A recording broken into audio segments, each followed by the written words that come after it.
change the splits, change the benchmarks. Hey, y'all go get a deal and bring it back. I'll take less.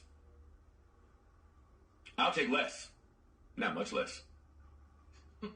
Not much less. But I'll take less if y'all source it. Hey, y'all go get the advertiser and the integration. Hey, we talk about these deals all the time. You bring it, you eat different. I bring it, I eat different.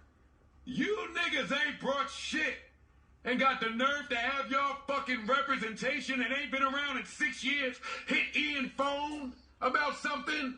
I won't say what I want to say, but y'all will not continue to treat me this way. Y'all not gonna continue to treat these people this way. Y'all take that fucking dark energy, that arrogance, and that entitlement somewhere else. PTSD. I say all of that to say, we gonna do this. Since Rory feels like he has so many options here. Somehow he still feels like he's running the show. He still feels like he has choices and options. He feels like he's entitled to more. Rory, you are in breach of your contract, and from this point forward, you are fired, and you're not welcome back. Does anybody in here have a problem that I'm the person that has to say that? No. Mal, I'm the person that has to say that. The gall of you to think that you are observing the way that I am.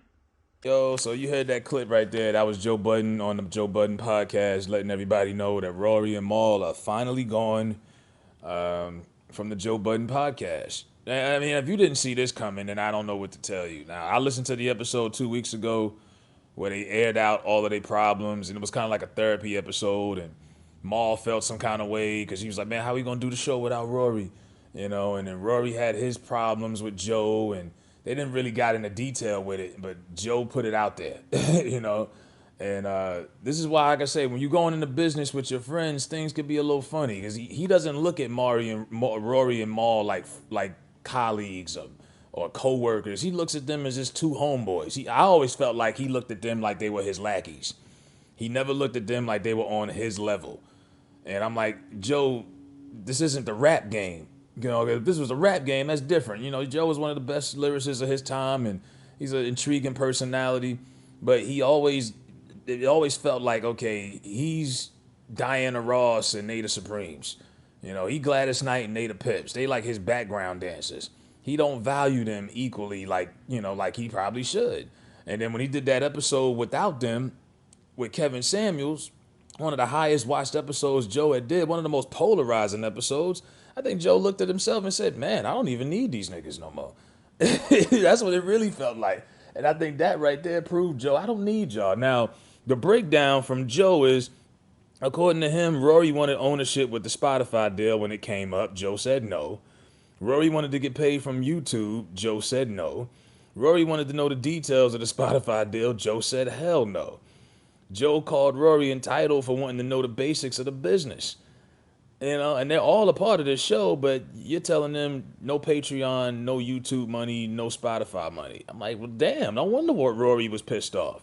You know, and then he says Rory isn't allowed to question him because he has the final say in everything. So Rory tried to audit the Joe Budden podcast, and you know, he removed himself from the Patreon. So Rory's not even on the Patreon. Then Joe says Mal wanted the audit of the finances, and Joe said no. It's, you know, he basically was like, yo, y'all are overpaid and y'all are just lucky that I even got y'all on. Mal really, I don't even know what Mal's relationship is with the business. He basically was just Joe Budden's homeboy and he got to ride Joe's coattails. You know, real shit. We don't know Mal without Joe Budden. Probably don't know Rory without him either, but I will say Rory worked for Def Jam and that's how he met Joe, and Rory actually has done some things in the music business prior to the Joe Budden podcast. So, you know, plus Rory's white, so I think Rory will land on his feet.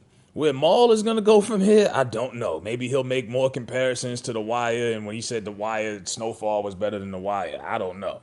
But, yeah, man, Joe Budden is a entertaining dude. I cringe when people tell me I look like him because I'm like, man, please, anybody, but that nigga's a scumbag. He's not somebody I would want to be friends with. I listen to his show, I entertain a show because he's entertaining, but I wouldn't want to be friends with somebody like that. First of all, you don't air out dirty laundry with you and your boys in front of millions of people for the sake of entertainment. We gonna air out everything because we know this is what y'all want to hear and this is gonna get views. And I'm like, man, I don't give a fuck about that. I'm not about to put out our personal dilemmas to the public.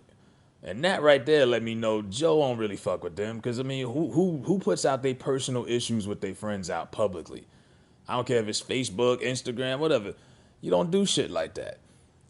So, like I said, Joe was controlling the narrative and he wanted to paint out Rory and Mal as greedy and selfish.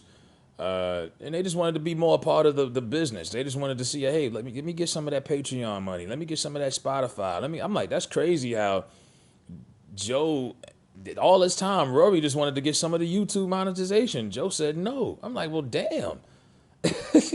I guess they just get their one check. And then, when they were saying, Joe, that kind of hurt that you moved on and did the show without us. And Joe was like, look, we got engineers. We got people who need to pay their rent that work here. The show don't stop because one person or two people decided not to come. Now, it was Rory who we told not to show up. Mal decided not to come because of Rory and took a stand. And he sat back and stood and watched Joe continue to do the show without him. So, like I say, Joe Budden kind of turns me off a lot. Sometimes he acts like a real drama queen. He acts very feminine at times. She just carries on like a girl with all the drama and the theatrics. And if I was Mal or Rory, I just, like I say, take the high road, man. If you got belief in yourself and you know that you the man and you can prevail, go ahead and do it. I don't know who's going to want to listen to a Rory and Mal podcast. Somebody will, I guess. I guess they got some fans after all them years of being down with Joe, I would hope. But now Akademiks plays in the situation because he goes online and says, at 3 o'clock, I'm going live on Twitch. I thought he was banned from Twitch after he called John Legend's wife a bitch.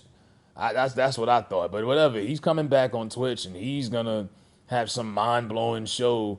So maybe he's got some news or he's got Joe coming on or he's going to drop a bomb. So, yeah, that's what's going on right now in these streets. So Joe Budden tossed Mal and Rory out the car. He basically tossed them out the house like Jazzy Jeff. Let me know what y'all think about Joe Budden clipping off Rory and Mal.